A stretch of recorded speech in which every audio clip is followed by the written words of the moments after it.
প্রিয়া দরজা খুলে দিল। আমার মা বোন বাসার ভেতরে প্রবেশ করলো। প্রিয়া আমার মা বোনের পা থেকে মাথা পর্যন্ত চেয়ে পণ্যের কাপড় দেখে বলল, আমার বাড়িতে কোনো কাজের লোক প্রয়োজন নেই, দারোয়ান কি ভুল করে আপনাদের আমার বাসায় পাঠিয়েছে? প্রিয়ার মুখে কথা শুনে আমার মা বোন কিছুটা লজ্জা পেলেও আমার মা আমতা আমতা করে বলল, আমি অপুর মা, আমরা গ্রাম থেকে এসেছি। মায়ের মুখে আমার কথা শুনে প্রিয়ার চোখ কুঁচকে গেল, ঠোঁট বাঁকিয়ে বলল, ও আপনারা তাহলে অপুর গ্রামের বাড়ি থেকে এসেছেন। এমন সময় আমি বেডরুম থেকে বের হতে দেখলাম আমার মা ও ছোট বোন জেনিকে। খুশিতে মনটা ভরে গেল। দৌড়ে এসে আমার মাকে জড়িয়ে ধরে বললাম, কখন এসেছো মা?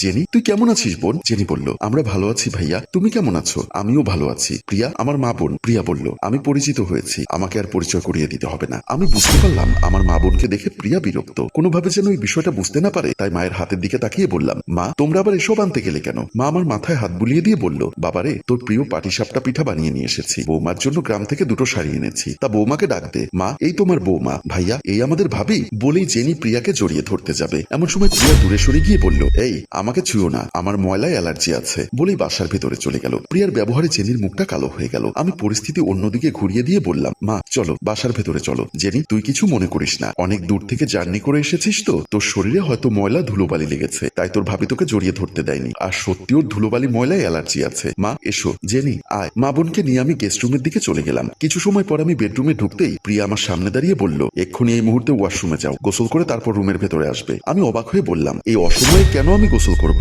কারণ তোমার সমস্ত শরীরে নোংরা ময়লা লেগেছে। কি বলছো তুমি? ময়লা লাগবে কিভাবে? তুমি তোমার মা বোনকে জড়িয়ে ধরেছো। গ্রামের খ্যাত মানুষগুলোর শরীরে প্রচন্ড ময়লা ছিল। যাও বলছি, তাড়াতাড়ি গোসল করে এসো। প্রিয়া, তুমি কিন্তু এটা বাড়াবাড়ি করছো। তুমি কি বলছো একবার ভেবে দেখেছো? তারা আমার মা বোন। তোমার মা বোন বুঝলাম, কিন্তু ওদের কাপড়ের অবস্থা দেখেছো? ছি, কি নোংরা। প্রিয়া, ওরা গ্রামের মানুষ, সহজ সরল মানুষ, তোমার মতো আধুনিকতা ওদের মধ্যে নেই। আর আমার মা ছোটবেলা থেকেই কষ্ট করে আমাকে মানুষ করেছে, আর সেই মাকে আমি জড়িয়ে ধরেছি। আর তুমি কি বলছো? অপু, তোমার গলা কিন্তু দিন দিন বেড়ে যাচ্ছে। তুমি কিন্তু ভুলে গেছো এই বাড়িটা আমার, তুমি এই বাড়ির ঘর জামাই। আমি আর আমার বাবার করুণায় তুমি তোমার মা বোন ভাইকে ভালো রাখতে পেরেছো, তাই গলার নামিয়ে কথা বলার চেষ্টা করো। আমি আর কোনো কথা বললাম না, চুপচাপ রুম থেকে বের হয়ে গেলাম। পরদিন 12টার সময় ঘুম থেকে উঠে প্রিয়া রুম থেকে বের হয়ে জেনি জেনি বলে চিৎকার দিয়ে ডাকতে লাগলো। জেনি আর মা দৌড়ে গেস্ট রুম থেকে বের হয়ে এসে প্রিয়ার পাশে দাঁড়িয়ে জেনি বলল, ভাবি আপনি আমাকে ডেকেছেন? হ্যাঁ ডেকেছি, আমাদের কাজের লোকটা কদিন আসবে না, ঘর বাড়ি অপরিষ্কার হয়ে আছে, তুমি একটু পরিষ্কার করলে অসুবিধা আছে? জেনি স্বভাবসুলভ হাসি দিয়ে বলল, না ভাবি, কোনো অসুবিধা নেই, আমি পরিষ্কার করে দিব।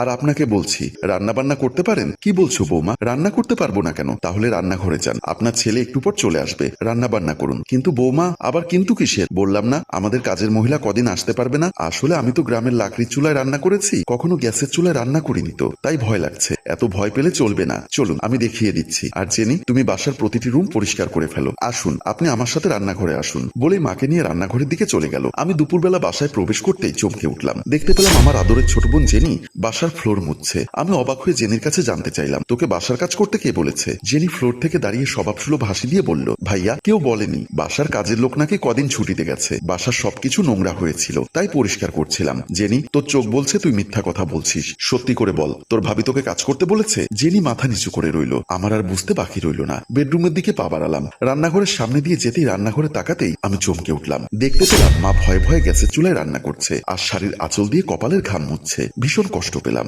নিজেকে আর সামলে রাখতে পারলাম না। রান্নাঘরের ভেতরে ঢুকে মা কিছু বোঝার আগে মায়ের হাত ধরে রান্নাঘর থেকে বের হয়ে গেলাম। আমার শ্বশুর আমজাদ আলী রুমের ভেতর প্রবেশ করতেই তিনি আমাকে রাগান্বিত দেখে আমার পাশে এসে দাঁড়িয়ে আমার মাথায় হাত বুলিয়ে বলল, আমি সব দেখেছি, আমি সব বুঝে গেছি। এই মুহূর্তে তোমার মা আর বোনকে গ্রামের বাড়ি পাঠিয়ে দাও। প্রিয়া মার্কেট থেকে আসার আগে ও যেন বাসায় এসে তোমার মা আর বোনকে বাসায় না দেখতে পায়। আমার মা বলল, বিআই সাহেব, আমি রান্না করছি তাতে কি হয়েছে? বাড়িতে থাকলে কি রান্না করতাম না? আর আমার মেয়ে জেনি যদি ঘর মুছে থাকে তাতে সমস্যা কোথায়? আপনি একটু অপুকে বোঝান, আমরা এইভাবে চলে গেলে বৌমা কষ্ট পাবে। আমার শ্বশুর বলল, আপনি আমার বাড়ির মেহমান, আপনি যে কাজ করছেন তা দেখে আমি কষ্ট পাচ্ছি। আর অপু তো আপনার ছেলে, ওর তো কষ্ট বেশি হওয়ার কথা। আমার মেয়ে আপনাদের অপমান করেছে, এই অপমান সহ্য করাচ্ছে, বাড়িতে চলে যান। আমার মা আর কোনো কথা বলার আগে আমি তাকে বারণ করলাম। আমি মাকে নিয়ে তার রুম থেকে বের হয়ে গেলাম। রাত 12টার পর আমি বাসায় প্রবেশ করলাম। প্রিয়া জানতে চাইলো, এত রাত হলো কেন বাসায় আসতে? এত সময় কোথায় ছিলে? আমি কোনো উত্তর না দিয়ে বাসার ভেতরে চলে গেলাম। প্রিয়া অবাক হয়ে মনে মনে ভাবলো, কি ব্যাপার, অপু কোনো কথার উত্তর দিল না কেন? ভাবতে ভাবতে বাসার ভেতরে চলে গেল। ফ্রেশ হয়ে ওয়াশরুম থেকে বের হয়ে এসে ড্রেসিং টেবিলের সামনে থেকে মোবাইলটা হাতে নিয়ে আমি রুম থেকে বের হব,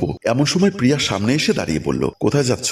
টেবিলে খাবার রাখা আছে, চলো খেয়ে নিবে। আমি বাহির থেকে খেয়ে এসেছি, তুমি না খেলে খেয়ে নিতে পারো। বলেই বেডরুম থেকে বের হয়ে গেলাম। প্রিয়া আবারও অবাক হয়ে গেল। মনে মনে ভাবলো, এটা কি অপু? ও আমার সাথে এমন ভাবে কথা বলছে কেন? বারান্দায় এসে গ্রিল ধরে আমি মোবাইলে রোমান্টিক ভাবে আমার বান্ধবী ইভার সাথে কথা বলছিলাম। প্রিয়া বারান্দার সামনে এসে আমার দিকে তাকাতেই চমকে উঠলো। অবাক হয়ে ভাবতে লাগলো, কি ব্যাপার, এত রাতে অপু এমন রোমান্টিক ভাবে কার সাথে কথা বলছে। প্রিয়ার মাথায় রক্ত টকবক করে ফুটতে লাগলো। দৌড়ে আমার সামনে আসতেই আমি ফোনটা কেটে দিয়ে বললাম, তুমি এখানে এসেছো কেন? তুমি এত রাতে কার সাথে কথা বলছিলে? আমি কার সাথে কথা বলছিলাম তাতে তোমার কি? আমার কি মানে? তুমি কি হাতির পাঁচ পা দেখেছো? কার সাথে কি বলছো তুমি কি ভুলে যাচ্ছ? তুমি আমার স্ত্রী, আমি তোমার স্বামী। গলা নামিয়ে কথা বলো। কি বললে? গলা নামিয়ে কথা বলবো? আমাকে তুমি এত বড় কথা বলতে পারলে? এত বড় সাহস তোমার? আমার যে সাহস আছে সেটা আমি নিজেই জানতাম না, তাই আজ থেকে আরো সাহস দেখবে। অপু, তুমি কিন্তু ভুলে যাচ্ছ তুমি আমার বাড়িতে থাকো, বাড়ি ভাড়া দিয়ে থাকি। আমার মতো একজন ম্যানেজার যদি তোমার বাবার কোম্পানিতে চাকরি দিত, 1 লাখ টাকা বেতন দিতে হতো প্রতি মাসে। আমাকে তুমি 20,000 টাকা দাও, বাকি টাকাটা তোমার বাড়ি ভাড়া আর খাওয়ার খরচ হিসাবে আমি ব্যয় করি। আমি কিন্তু এক্ষুনি তোমাকে এই বাসা থেকে বের করে দিব।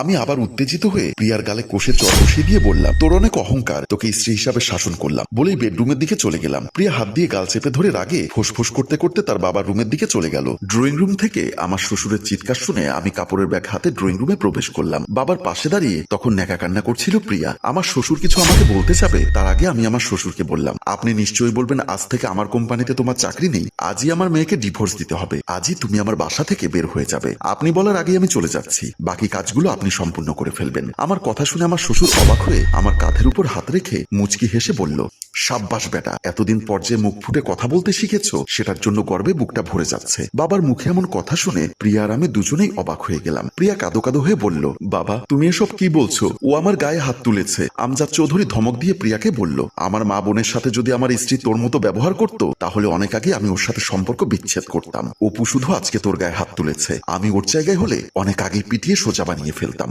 আমার মেয়ের জামাইটা ভালো বলে তোর বিরুদ্ধে আজ পর্যন্ত কোনো কথা আমার কাছে বলেনি। এত ভালো একটা ছেলের স্ত্রী তুই, এটা তো 7 জন্মের ভাগ্য। মাপচা, অপুর কাছে মাপচা। প্রিয়া মাথা নিচু করে দাঁড়িয়ে আছে। আমি বললাম, মাপ চাইতে হবে না, ওর মন থেকে অহংকার কোনোদিন দূর করতে পারবে না, তাই আমি চলে যাচ্ছি। আমার শ্বশুর আবার বলল, আজ থেকে তুই ভালো হতে পারলে তোকে আমি মেয়ে বলে পরিচয় দিব, আর ভালো না হতে পারলে ঘাট ধরে বাড়ি থেকে বের করে দিব। এবার যেন প্রিয়ার হুঁশ ফিরল, দুহাত জোর করে কাঁদো কাঁদো গলায় বলল, অপু তুমি আমাকে মাপ করে দাও। আমার শ্বশুর বলল, শুধু জামাইয়ের কাছে মাপ চাইলে হবে না, জামাইয়ের সাথে আজই ওর গ্রামের বাড়িতে যাবি, ওর মায়ের কাছে, ওর ছোট বোনের কাছে মাপ চেয়ে তাদেরকে আমার বাসায় নিয়ে আসবি, তাহলে আমি ক্ষমা করব। প্রিয়া মাথা নাড়িয়ে বলল, হ্যাঁ আমি এক্ষুনি যাব, তাদের কাছে আমি মাপ চাইব। প্রিয় ভিউয়ার্স, আমাদের সমাজে কিছু মানুষ আছে যারা অন্যায় করতে করতে নিজেকে বিশাল উচ্চতায় আবিষ্কার করতে চায়, তাদের জন্যই একেই বলে উচিত শিক্ষা। যেমন কুকুর তেমন মুগুর হতে হয়। গল্পটি ভালো লাগলে লাইক, কমেন্ট ও শেয়ার করুন। গল্পটি রচনায় ফেরদৌস, পরিচালনায় মোশাররফ হোসেন মৃদুল। ধন্যবাদ।